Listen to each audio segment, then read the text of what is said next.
हाँ, SS public convent school Jangipur GP GZP online class में सभी विद्यार्थियों का स्वागत है।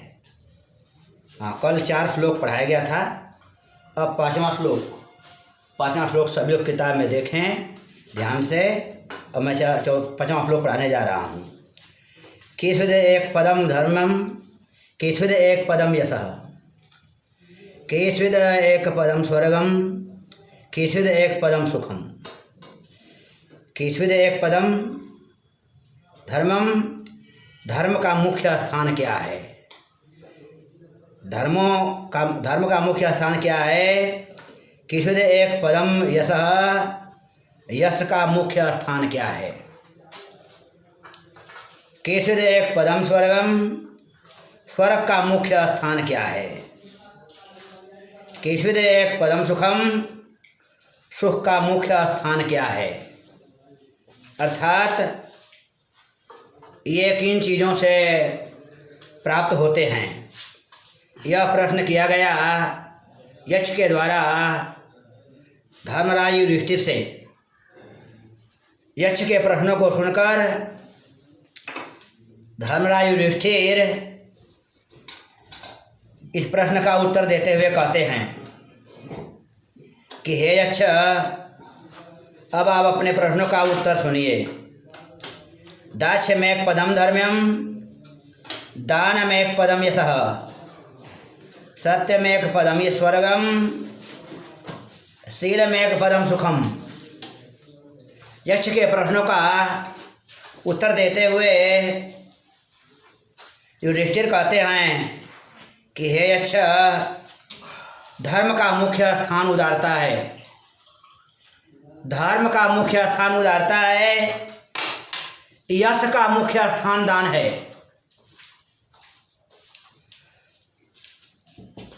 स्वर्ग का मुख्य स्थान स्वर्ग है और सुख का मुख्य स्थान शील है। फिर देखें,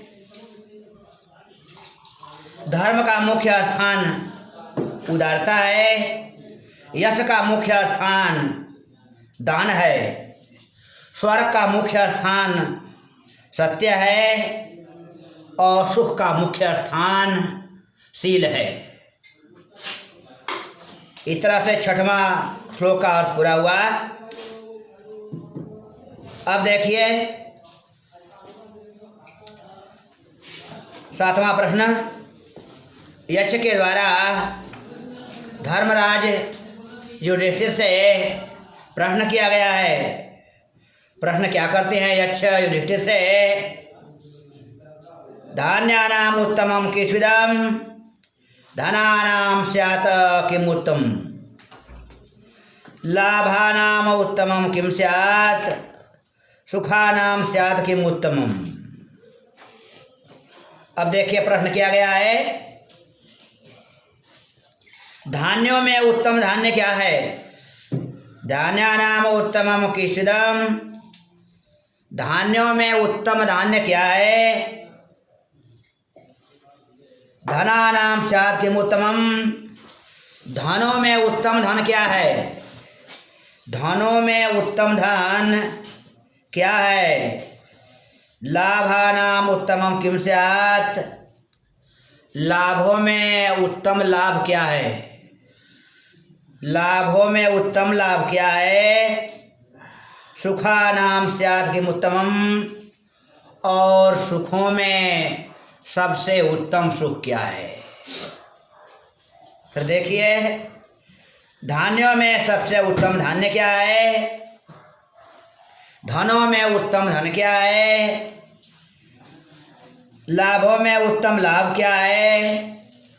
और सुखों में सबसे उत्तम सुख क्या है? ऐसा प्रश्न किया गया धर्मराज युधिष्ठिर से यक्ष के द्वारा। यक्ष के प्रश्नों को सुनकर धर्मराज युधिष्ठिर यक्ष के प्रश्नों का उत्तर देते हुए कहते हैं, अगले श्लोक में देखिए 8वां। धान्यानाम उत्तमम दाक्ष्यम, धनानाम् उत्तमं सुखम, लाभानां श्रेय आरोग्यम, सुखानाम तुष्टिरुत्तमा। अब देखिए, धान्यानाम उत्तमम दाक्ष्यम, धनों में उत्तम धन उदारता है, और धनों में उत्तम धन शास्त्र है। प्रथम का अर्थ शास्त्र, धनों में उत्तम धन शास्त्र है, लाभों में उत्तम लाभ आरोग्य है। आरोग्य का अर्थ बिल्कुल निरोगी, तो लाभों में उत्तम लाभ आरोग्य है, और सुखों में सबसे उत्तम सुख संतुष्टि है। फिर सर देखें, धान्यानाम उत्तमम दाक्ष्यम, दाक्ष्यम माने होता है चतुरता। तो देखिए, धनों में उत्तम धन चतुरता है, धनों में उत्तम धन चतुरता है, धान्यों में उत्तम धान्य चतुरता है, धनों में उत्तम धन शास्त्र है, लाभों में उत्तम लाभ आरोग्य है, और सुखों में उत्तम सुख संतुष्टि है। बस रुक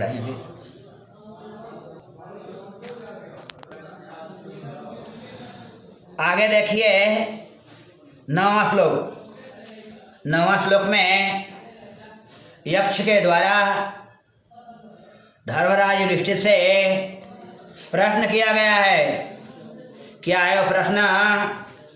प्रश्न को देखिए।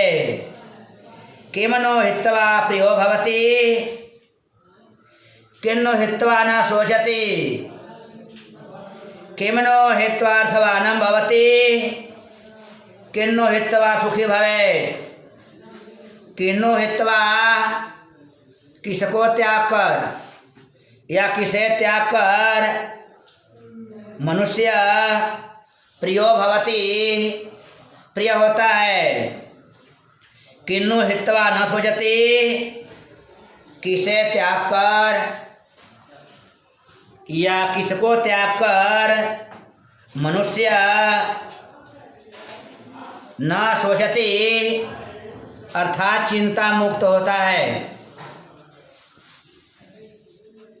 किमनो हित्वार्थवानं भवति, किसे छोड़कर मनुष्य अर्थवान होता है, धनवान होता है। और किन्नो हित्वा सुखी भवेत्, और किसे त्याग कर मनुष्य सुखी होता है। अर्थ देखिए स्पष्ट। यक्ष प्रश्न करते हैं कि हे युधिष्ठिर, आप बताइए, किसको त्याग कर मनुष्य प्रिय होता है और किसको त्याग कर मनुष्य चिंता मुक्त होता है, किसे त्याग कर मनुष्य धनवान होता है और किसे त्याग कर मनुष्य सुखी होता है। अब अंतिम श्लोक देखिए। 10वें श्लोक में यक्ष के प्रश्नों का बिल्कुल सटीक उत्तर देते हुए धर्मराज युधिष्ठिर कहते हैं कि हे यक्ष, अपने प्रश्नों का उत्तर लीजिए। उत्तर देते हुए धर्मराज युधिष्ठिर कहते हैं, मानं हित्वा प्रियो भवति, क्रोधम हित्वा न शोचति, कामम हित्वा हित्वार्थवानं भवति, लोभम हित्वा सुखी भवेत्। मानम माने अभिमान, हित्वा माने त्याग कर, प्रियो माने प्रिय, भवति माने होता है, क्रोधम माने क्रोध, हित्वा त्याग कर, न सोचति चिंता मुक्त होता है, कामम इच्छा, हित्वार्थवान धनवान होता है, लोभम लोभ हित्वा त्याग कर सुखी भवेत सुखी होता है। अर्थात जो युधिष्ठिर कहते हैं कि हे अच्छा, अभिमान त्याग कर मनुष्य अभिमान को छोड़कर या अभिमान त्याग कर मनुष्य प्रिय होता है। क्रोध त्याग कर मनुष्य चिंता मुक्त होता है। क्रोध त्याग कर मनुष्य चिंता मुक्त होता है। इच्छा त्याग कर मनुष्य धनवान होता है। इच्छा को त्याग कर मनुष्य धनवान होता है और लोभ त्याग कर मनुष्य सुखी होता है। फिर देखें अर्थ। यक्ष के प्रश्नों का उत्तर देते हुए धर्मराज युधिष्ठिर कहते हैं कि हे यक्ष, अभिमान त्याग कर मनुष्य प्रिय होता है। क्रोध त्याग कर मनुष्य चिंता मुक्त होता है। इच्छा त्याग कर मनुष्य धनवान होता है और लोभ त्याग कर मनुष्य सुखी होता है। इस तरह से 10 श्लोकों का अर्थ मैंने आप लोगों को समझा दिया। मुझे आशा उम्मीद है कि आपको पूरा अर्थ समझ में आ गया होगा। अब शेष पढ़ाई अगले वीडियो में अगले दिन। धन्यवाद।